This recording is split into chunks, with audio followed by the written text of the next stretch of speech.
पाकिस्तान का पता है पाकिस्तान गवर्नमेंट कौन है? तुम लोगों के बाप हैं। ऐसी जगह पे ऐसा रॉकेट लगेगा कि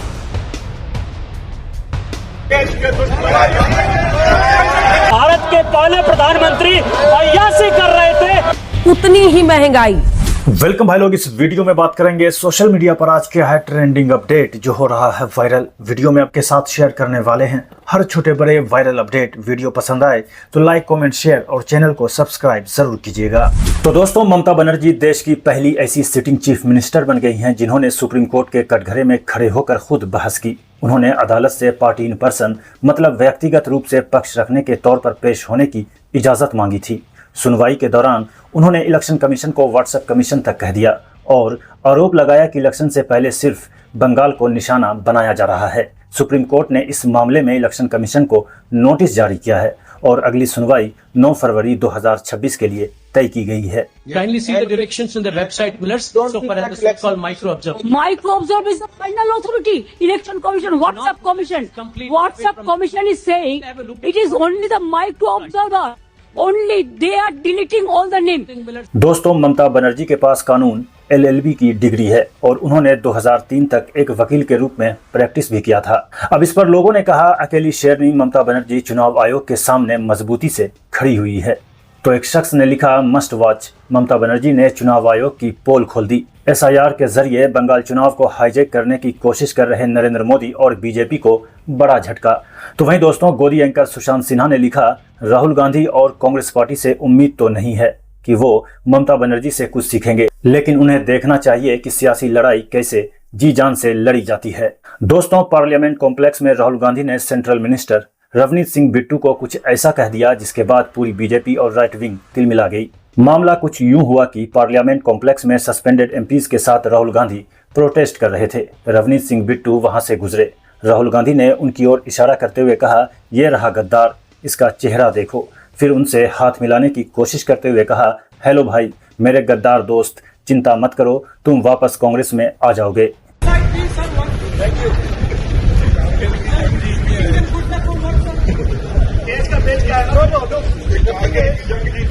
The thing is, here is a traitor walking right by. Take a look at the face. That's what it looks like. Hello, brother. My traitor friend. Surrender. Don't worry, you'll come back. Surrender. Yes,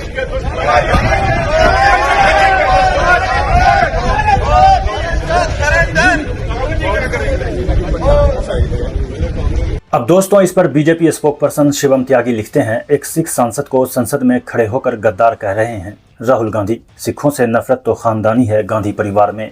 तो वहीं दोस्तों, एक दूसरे user ने लिखा राहुल गांधी द्वारा एक सिख रवनीत बिट्टू को गद्दार दोस्त कहना सिर्फ घटिया राजनीति नहीं है, यह उस परिवार के चेहरे पर तमाचा है जिसने खालिस्तानी आतंक के खिलाफ लड़ते हुए अपना खून बहाया है। अब बड़ा होने का समय है राहुल गांधी। अगर किसी को गद्दार कहा जाना चाहिए तो वो आप और आपका परिवार है गद्दार।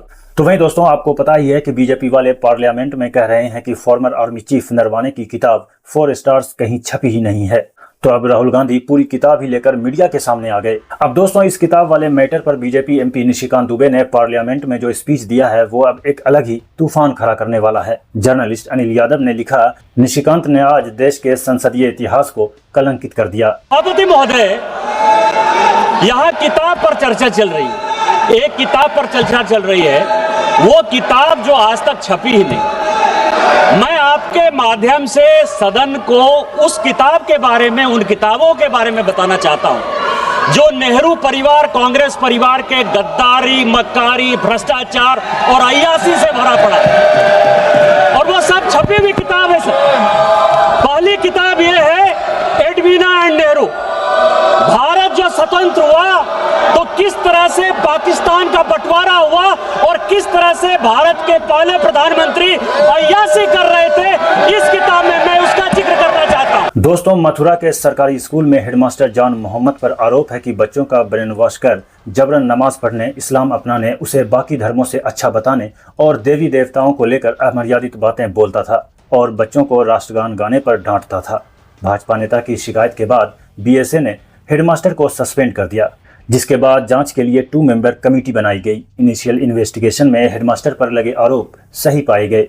तो वहीं दोस्तों इस खबर पर फैक्ट चेकर मोहम्मद जुबैर ने वीडियो शेयर कर बताया, गांव वाले और स्टूडेंट्स ने हेडमास्टर जान मोहम्मद के सपोर्ट में सामने आकर बयान दिया। भारतीय जनता पार्टी के दुर्गेश प्रधान के द्वारा लगाए गए आरोपों को झूठा बताया गया।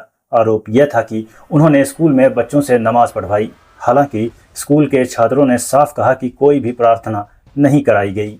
राष्ट्रगान खुद नहीं करना, बच्चों को कभी नहीं कराना, बच्चों से कहना हमारा धर्म अच्छा है तो आपका अच्छा नहीं है, धर्म परिवर्तन करो, इस तरीके की बातें आ रही थी। कभी आता हूँ कि जब जिस समय प्रार्थना होती है यहाँ, मगर जनगण मन नहीं होता है यहाँ, ना वंदे मातरम होता है जी।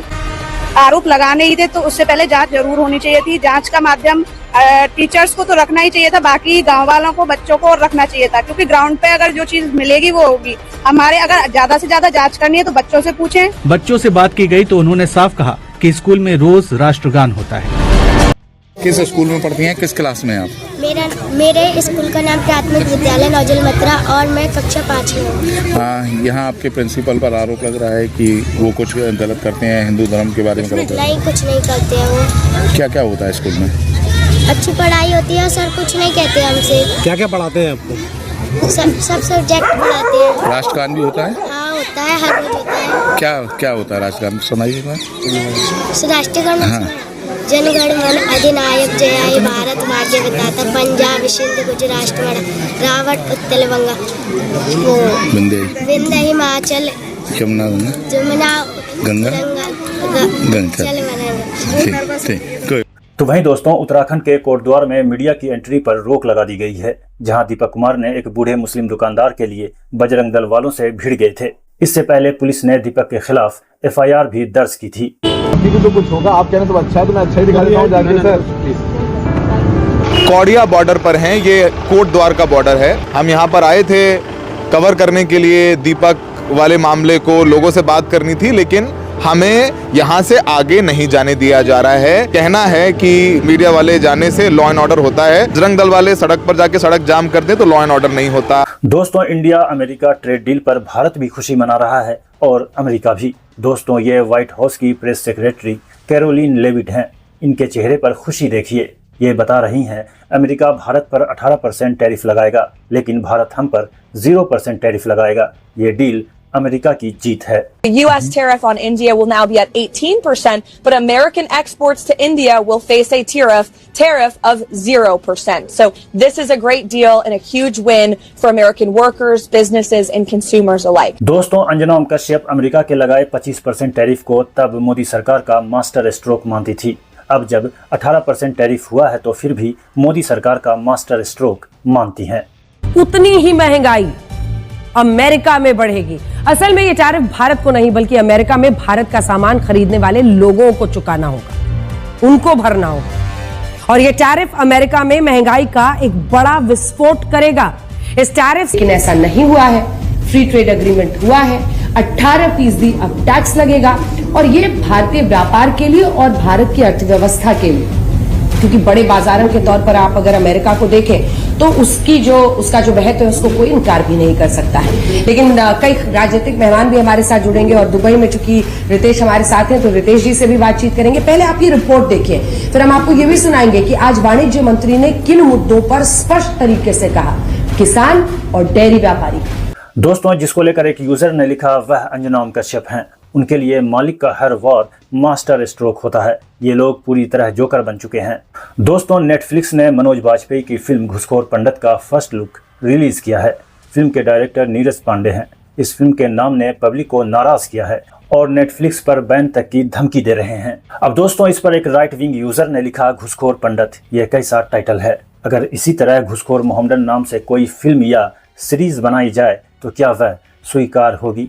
यह फ्रीडम ऑफ स्पीच नहीं है, यह एक एजेंडे से प्रेरित कट्टरता और नफरत है। इस तरह की कंटेंट को रिलीज होने की इजाजत नहीं दी जानी चाहिए। तो वहीं दोस्तों एक दूसरे यूजर ने लिखा घुसखोर पंडित, ये क्या बकवास है। कसम खा के कह रहा हूँ आज ये घटिया नेटफ्लिक्स वाले ट्रेंड करेंगे। ये जाहिलियत है, नीचता है, सीधे सीधे एक समाज को नीचा दिखाने का प्रयास। ज़मीर जिंदा है तो आओ और खुलकर विरोध करो। वहीं दोस्तों पाकिस्तानी यूट्यूबर अरसलान नसीर का कहना है कि अगर ICC का ऑफिस भारत में होता तो हमारे लोग उसे उड़ा देते।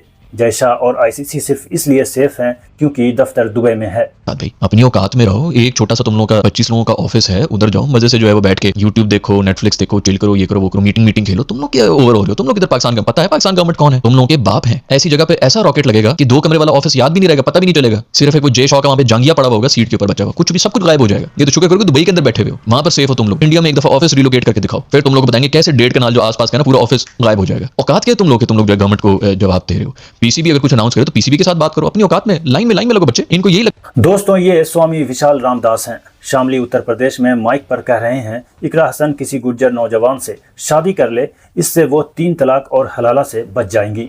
जब इकरा हसन आई होगी तो उसने कहा होगा मैं गुजरी हूँ, मैं आपकी जाति की हूँ, मैं भी आपकी बेटी हूँ, मैं भी आपकी रक्षक हूँ, आप मुझे वोट दीजिए। तो क्या केवल ये वोटों का रिश्ता है? अगर वास्तव में आप भाईचारा निभाना चाहते हो, अगर वास्तव में आप रिश्तेदारी निभाना चाहते हो, तो मैं कहना चाहता हूँ इकरा हसन से क्या है और करने लेकर किसी गुज्जर नौजवान शादी कर ले, करके दिखाए। और इससे फायदा करने को होगा कि नहीं होगा, लेकिन इकरा हसन को होगा। 3 तलाक से बच जाएगी, 3 तलाक से बच जाएगी, ससुर के साथ हलाला करने से बच जाएगी, हलाला भी नहीं करना पड़ेगा कभी जीवन में। अपडेट में दोस्तों आज इतना ही। वायरल खबर देखने के लिए आप हमारे चैनल को सब्सक्राइब कर लीजिए और वीडियो ज़्यादा से ज़्यादा लोगों तक पहुंचे इसके लिए वीडियो को लाइक, कमेंट और शेयर कीजिए। मिलते हैं आपसे नेक्स्ट वीडियो में, तब तक के लिए जय हिंद।